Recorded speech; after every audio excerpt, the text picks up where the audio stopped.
Olá, tudo bem? Eu sou a professora Ercília. Vamos agora para mais uma videoaula. Esta semana faremos uma revisão ou uma retrospectiva das nossas aulas anteriores. Acompanhem comigo. O nosso tema de hoje será patrimônio, patrimônio tombado, patrimônio material e imaterial. Antes de qualquer coisa, vamos desmembrar o significado de cada palavra. Patrimônio é um bem, ou conjunto de bens, que podem incluir o bem imaterial, como saberes, culturas e festas. Por exemplo, se você adquirir uma casa ou um carro, você está adquirindo um bem, ou seja, um patrimônio. Um patrimônio ele pode ser tombado. Aí vocês podem me perguntar, como assim, professora, patrimônio tombado? Bom, tombado aqui, o significado é que este patrimônio ele tem que ser preservado, impedindo que ele venha a ser destruído ou descaracterizado. Para que haja o tombamento de um patrimônio ou de um bem, tem que ser por um órgão. Não é qualquer pessoa que pode chegar e pedir o tombamento de um patrimônio.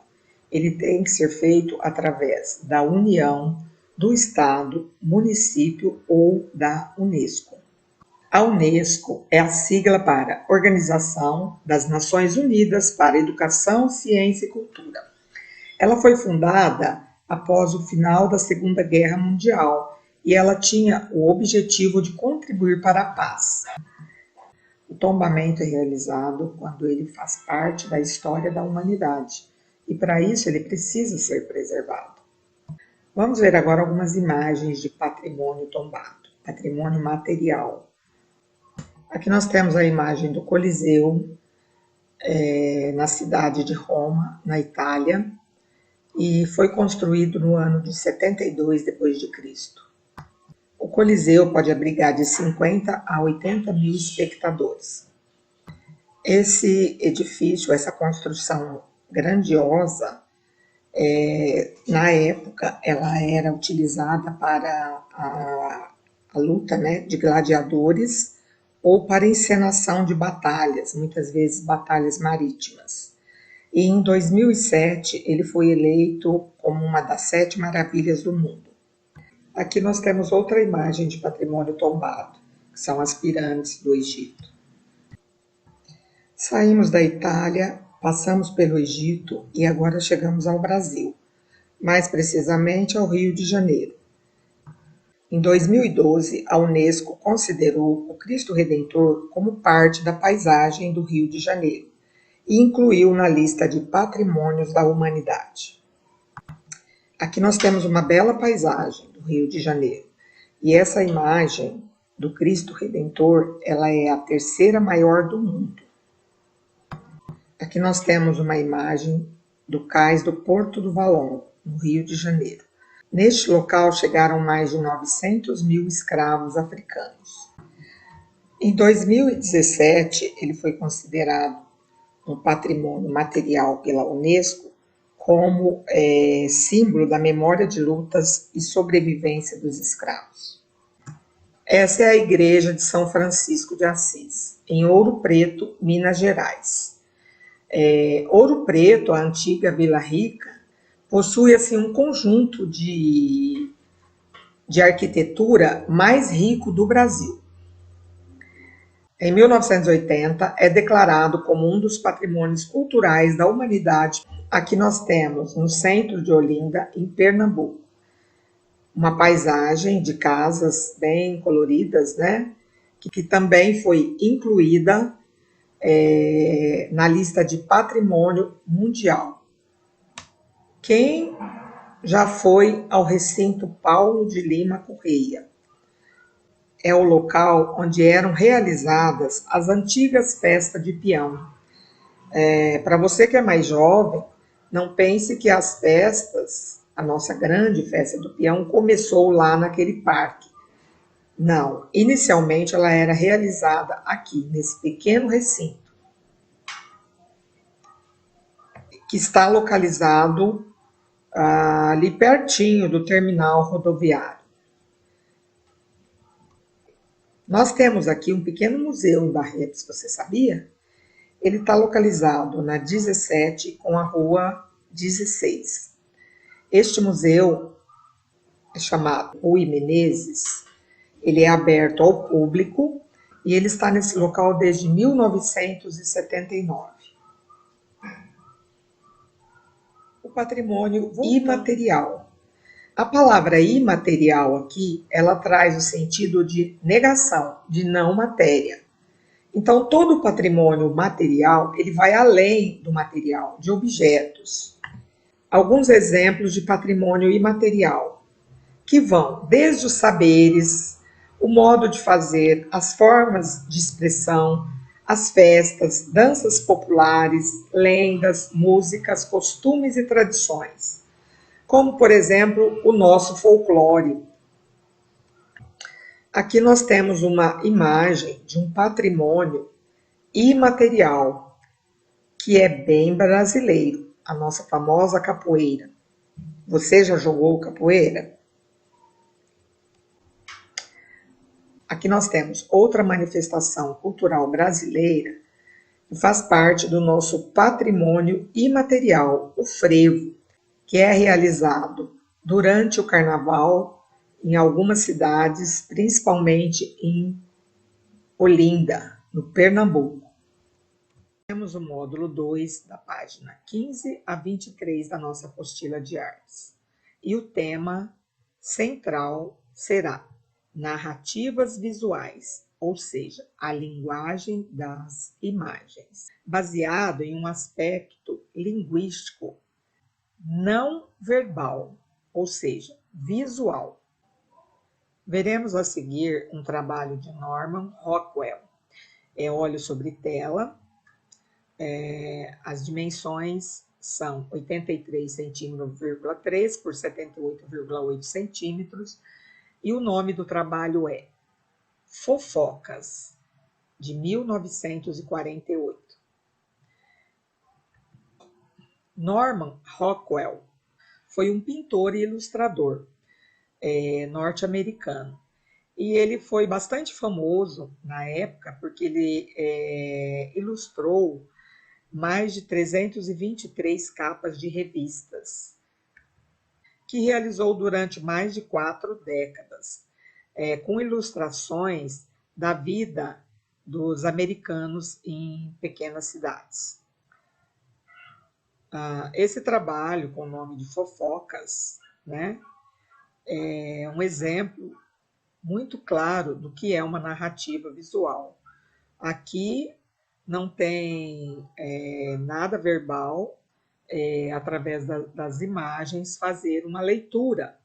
Podemos ver aqui que as duas primeiras pessoas estão conversando e a conversa vai passando assim de pessoa para pessoa. São 15 cenas em que as pessoas estão conversando duas a duas, contando alguma coisa uma para a outra. E no final, a primeira pessoa que contou, que fez a primeira narrativa não verbal, também apareceu na última narrativa não verbal. Podemos contar uma história sobre essa imagem? O que vocês acham? Aqui nós temos mais trabalho do mesmo artista. O próximo trabalho chama-se Kílix com figuras negras. É uma cerâmica com cerca de 30 centímetros de diâmetro. Este trabalho foi realizado pelo artista grego Ezequias, em Atenas, em aproximadamente 525 a 500 anos antes de Cristo. Nesta imagem, podemos ver o fundo de um kílix, que é uma taça que era utilizada pelos gregos da Grécia Antiga para misturar o vinho com a água. Essa pintura nos conta uma história. Segundo a mitologia grega, Dionísio, que era o rei do vinho, foi raptado por piratas e levado para um barco. Lá, ele transformou o mastro do navio em videiras e logo começou a jorrar vinho. Os piratas ficaram com muito medo e se jogaram ao mar. Dionísio então se vingou e os transformou em golfinhos. Que legal! Quando uma narrativa verbal pode ser transformada em narrativa não verbal, aqui no caso, um desenho, uma ilustração e uma pintura. O tema da nossa aula de hoje será Diálogo com o Passado. Módulo 4, página 39 a 43 da nossa apostila de artes. Dentro deste tema, veremos também movimentos culturais, a Bienal, movimento antropófago com Tarsila do Amaral e também metáfora. Iniciaremos aqui perguntando, mas o que define a cultura? Bom, a cultura ela é um conceito bem abrangente, bem complexo, e pode ser definido como uma rede de significados que dão sentido ao mundo que cerca o indivíduo, ou seja, a sociedade. Essa rede ela engloba um conjunto de diversos aspectos, como crenças, artes, valores, costumes, leis, moral, língua, etc. Todas essas criações culturais, essa cultura, ela é transmitida de geração em geração.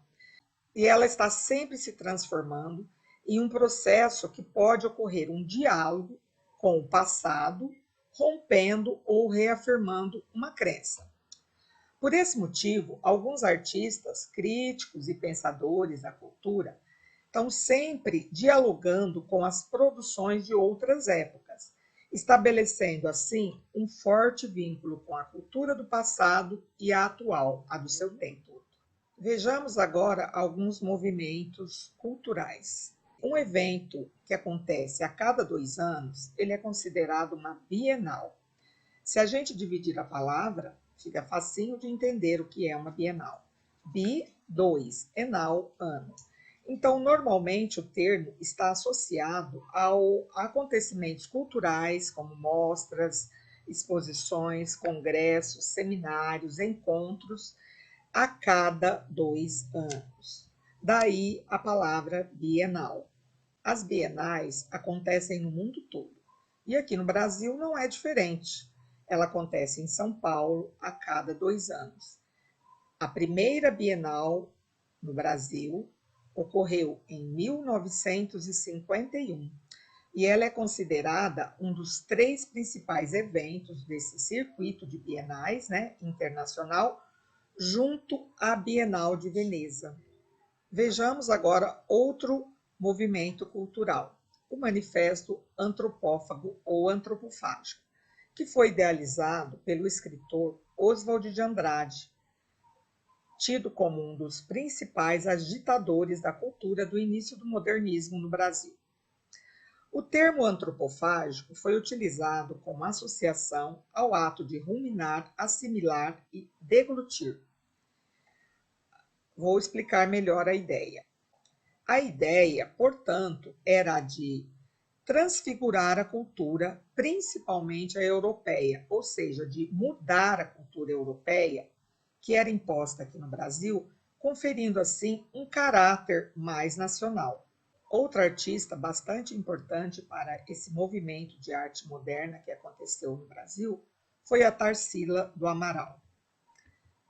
A Tarsila era de família bem rica, os pais fazendeiros, então ela teve a oportunidade de sair do Brasil e conviver com a arte moderna que estava ocorrendo, que acontecia em toda a Europa. E quando ela voltou, trouxe essas ideias para o Brasil e, junto com mais 4 artistas, formou um grupo chamado Grupo dos 5. A Tarsila nasceu numa pequena cidade do interior de São Paulo, chamada Capivari, e faleceu em 17 de janeiro de 1973, em São Paulo. Uma das obras mais conhecidas e significativas da artista é o Abaporu. É uma pintura a óleo e ela faz parte do período antropofágico do movimento modernista no Brasil. Foi criada em 1928, é uma tela sobre óleo e hoje em dia ela se encontra no Museu de Arte Latino-Americano em Buenos Aires, na Argentina. Essa é uma das obras mais conhecidas da Tarsila e, sem dúvida, essa é o Abaporu. Todos nós já vimos. Inclusive, tem essa ilustração na apostila de vocês, na página 41. É uma das obras, o nome da obra, Abaporu, é uma junção de palavras de origem indígena e que significa homem que come carne humana, ou seja, antropófago ou antropofágico. Esta obra foi idealizada pensando na cultura brasileira e exibe uma pessoa sentada em posição reflexiva. A figura apresenta grandes distorções, o pé muito grande, né? As mãos também, a cabeça bem pequenininha, e muitas pessoas pensam que o braço segurando a cabeça é o nariz. A figura apresenta essas grandes distorções e está inserida em uma paisagem tipicamente brasileira, mais especificamente nordestina. A tela tem muitas cores da bandeira do Brasil. Esse quadro a Tarsila deu de presente ao marido, Oswald de Andrade. Lembrem-se que foi dito lá atrás que o Oswald de Andrade foi o idealizador do movimento antropofágico. E a Tarsila deu de presente ao marido essa tela. Chegando ao final de nossa aula, espero que vocês tenham um bom fim de semana.